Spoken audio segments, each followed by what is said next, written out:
Welcome to this week's Cardiff Youth Service podcast. We are the Young Creators, and this week we're talking about organisation. I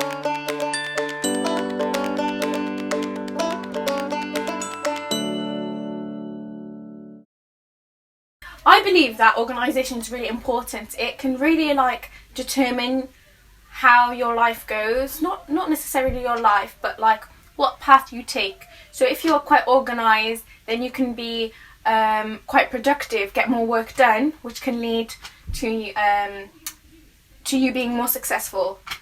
What do you think, Samad?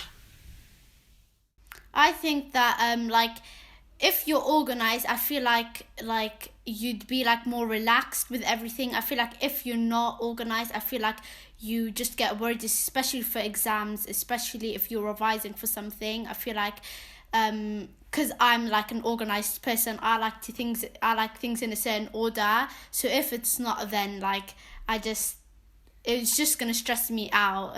What do you think, Tom? I'm generally quite an organised person, but I'm quite quiet about it in that sense, I'm not the type, what Hardy just said, really, well, it's going to lead to life success, it's going to do this, it's going to do that, because I think sometimes the most unorganised people are the most successful. I'd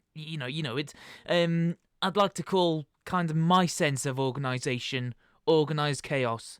There's a little bit of mess, not too much mess, and even in chaos, you kind of know where everything is. To the point where really, if somebody came and tidied everything up for you, then you wouldn't have a clue. So it's bespoke organisation. Yeah, as you said, Tom, when I said that it kind of helps you become more successful, everyone is organised in their own way. So not everyone's organised in the same way. I might classify myself as organised, but what you might think is organised might not be the same thing that I think is organised. So I feel like every person has a different kind of view on organisation, of which some people organisation doesn't really go with them. As you said, some people can be very chaotic, as what I would see, and I would rather everything be planned out, everything be sorted out, clean, because that's how my brain kind of okay, everything's fine now. When everything's organised, I feel not as stressed as I would be, but yeah, I feel like everyone has a kind of different view on what organisation is. For some people, it's just having everything in front of them, everything written down, maybe lists. I feel like a lot of people do to-do lists to make sure they get all their work done. Some people just like to plan it out in their head, kind of just to make sure, they know what they're doing, make sure they don't forget, and that's organised for them. So Tom, you said you're quite an organised but chaotic person. So what are the key things that help you become organised but chaotic? Well, I wouldn't say chaotic. I wouldn't say it's not the organisation that's chaotic. I think it's more the chaos is organised. And when I say chaos, I don't mean that there's a house and there's a bombs hit it, or my bedroom there's a bombs hit it. I tidy, I get up, I make my bed every morning. But I get up on that day and, I don't really know what I'm going to do on that day, if that makes sense. So I'll take the day as it comes. And I'm the type of person, really, that doesn't like to look too far into the future. It's especially, you could talk about exams. And I wouldn't think about them too early. I wouldn't stress myself over them, because I think ultimately your best chances at success come when your reactions are genuine. And when when you're genuinely under pressure, because you can over prepare for something, and when you over prepare for something, you kind of think you know what to expect. And I think it's better to go in expecting the unexpected to any situation than to go in thinking that you know what's going to happen and to take certain things for granted. But as you said, I still feel like both of us are talking about a different bunch of people. So as you said, some people over prepare, but I believe that preparing is a good thing, and preparing for the future will help you. Because for me personally, if I'm just put on the spot, okay, you have a test in 2 weeks, I'll say, I will feel very stressed, and I'll feel less stressed and prepare even more. If I knew a month, even 2 months ahead, I'd feel better, and that's how I'll succeed more, and I feel like I'll kind of get better in my exams and my tests and stuff Some people do, and if I'm honest, I don't think that's to do with the organisation aspect of it. I think that's to do with worry and stress, and I think that's something else. But it kind of depends, because when you know and you plan out everything and you know, okay, this date is this is day, I can organise myself, and as you said, there are different ways of organisation. I tend to make myself, I have a workspace, list everything out, plan everything with a planner or whatever people use, and make dates. So I know everything, I have it in front of me and I know when it is. But when I don't know ahead and I don't have it written, I feel like I don't feel organised if I don't write the date of my tests on it ahead of the test before. So I get what you mean. As you said, you should be organized so that you're stress free. But I feel like because teachers, they kind of encourage you to revise and revise and revise. Some people, because when I think of revision, I think of writing stuff down.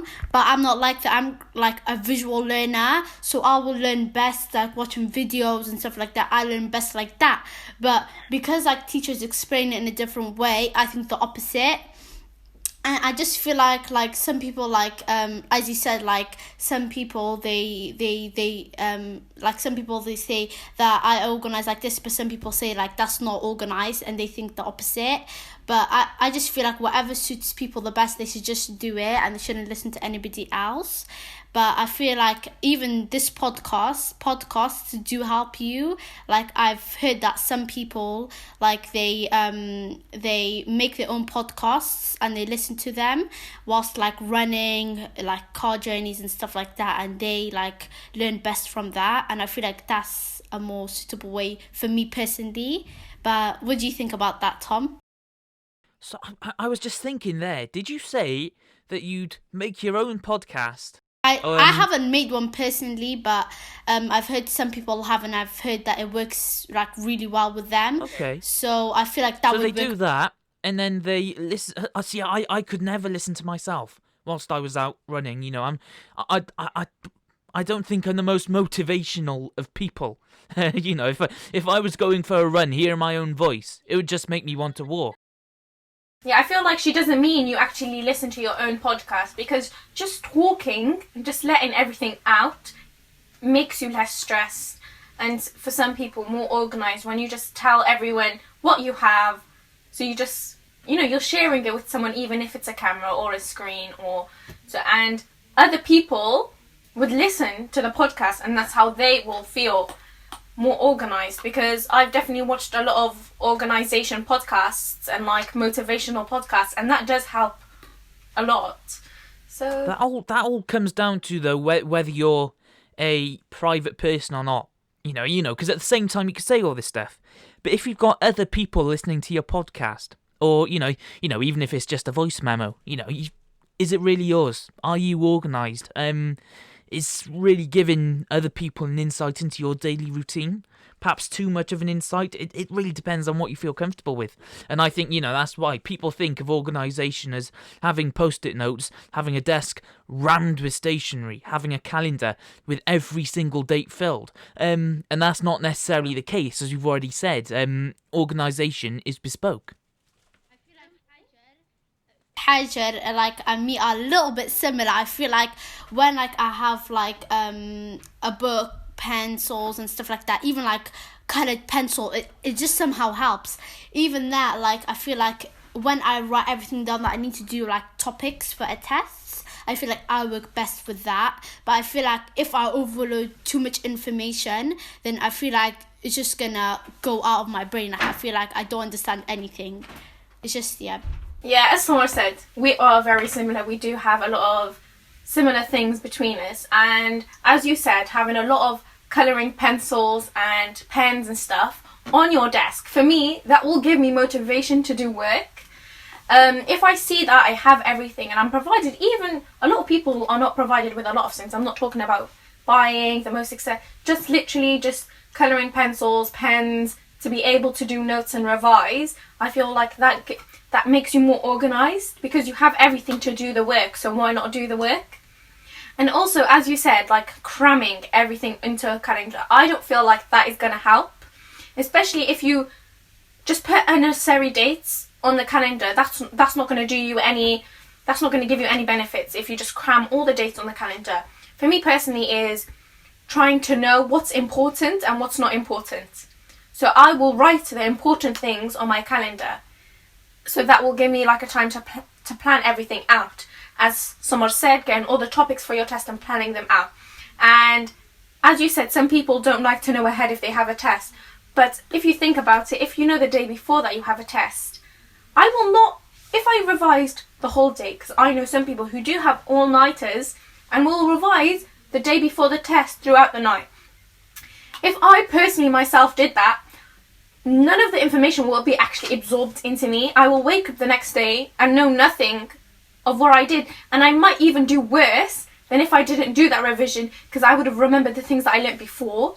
So if you kind of have a long time to know what's ahead and you plan for that and you give yourself, you know, kind of a wide time. So if you like revise an hour a day, an hour is not that much, and you just revise an hour a day until upcoming to the test, then I feel like you will get you'll benefit more than just cramming it all. But that, yeah, you know, I'm the same in the sense that I never do things the night before.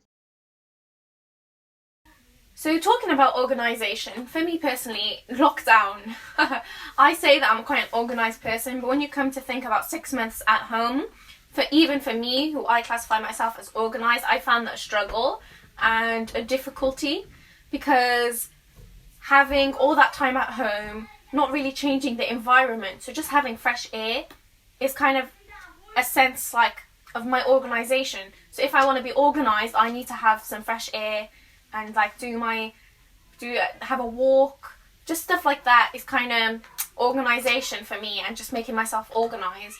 And I feel like I kind of really struggled with that during lockdown. It was very difficult. Yeah, you see, I think really, you know, I've already said that when it comes to doing things, I really don't care which way they're done as long as they get done. But when it comes to lockdown, you know, actually structuring your day, I have to live my life by a routine. And I mean a proper routine, a military routine. I get up around about 7 o'clock, even on a Sunday, every day of the week. By 7:30, I'm out for a run. It might not look it, I know, with the weight of piled on over Christmas, but I mean, I still go out and do it. Although it did hurt yesterday because it was the first time I've been out since Christmas. Then it's kind of come back. I'm online then for school, around about 8 o'clock, 8:30, and then obviously it goes through the school day. So you've got your lessons, your lunchtime, home time, as we call it, online. You're already at home, so I suppose you can't really call it that anymore, can you? And then tea time is at 5 o'clock. We won't even go into that debate, whether you call it tea, supper, dinner, whatever. It's tea, end of. And I don't even say dinner or anything, I just say food. Dinner. We're going into this debate, aren't we? Come on, then. No. That's another debate for another day. I feel like with organisation, it's a very hard topic to actually discuss, because I feel like it's a very personal thing, and not everyone works in that one way. So there's not like one path that if you don't take it, you're not organised, because there's many, many different paths to it. But I feel like with what you're trying to say, that definitely might have worked with you. But if I would have done it, saying to myself, that's not a distraction anymore, this is, by saying that sentence, I don't feel like it's going to make an impact in me whatsoever, because I might say it, but my brain is not going to believe it, what I'm saying. So I'm saying my phone is not a distraction anymore. It's the opposite. My work is going to be my distraction, and I'm going to do my work because that's what I'm going to be distracted with. As I said now, I've been saying it. My brain is laughing at me because it doesn't believe what I just said. So as you say, like, a lot of people are different. So, like, not everybody works. That's what I'm saying. It's a very hard topic to kind of discuss about. It's a lot of different views, different opinions, and yeah. Even when I write stuff down about what I'm gonna do or how I'm gonna be organised, I feel like I'm just forcing it in me. I feel like it's not natural. I feel like my brain just, like you said, I'm just forcing it. But you need to do it. It's not a want, it's a need. You have to. Yeah, and like even if I go on my phone and I have nothing to do, I still feel like I'm avoiding doing work because I feel like phones are just better. Like, I don't know, my brain is just works in a different way. But but with lockdown, I kind of really got to that point, especially now. Like, my family has noticed this a lot, I think. This is from, I haven't got anything, but I think they have noticed that as I've been on my phone for a very long period of time, it's been 6 months, we'd have like, how many lockdowns? A lot. Me, myself, has gotten bored of my phone. I have nothing to do anymore. Everything that I can do, I can't do it anymore because I've already done it. So what I've been doing is I just come downstairs, hi guys, what you doing? Just having a little discussion, and I look around and I see, oh, they're not bored yet. When are they going to hit the stage of them being bored of their electronics? I look here, I see this sibling on their electronic, that sibling on their electronic, that is on their PS, that is on this. It's like everyone does kind of reach that stage where they understand and they prioritize stuff more.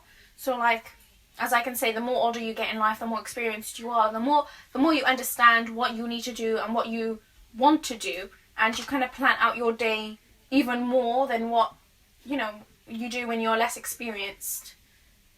So I feel like that's a great way to wrap up this podcast. Right then, don't forget to like, comment and subscribe to Cardiff Youth Services podcast channel. Well, not a podcast channel, is it? This is just the podcast. So, like the podcast, subscribe to the channel and comment if you feel like it.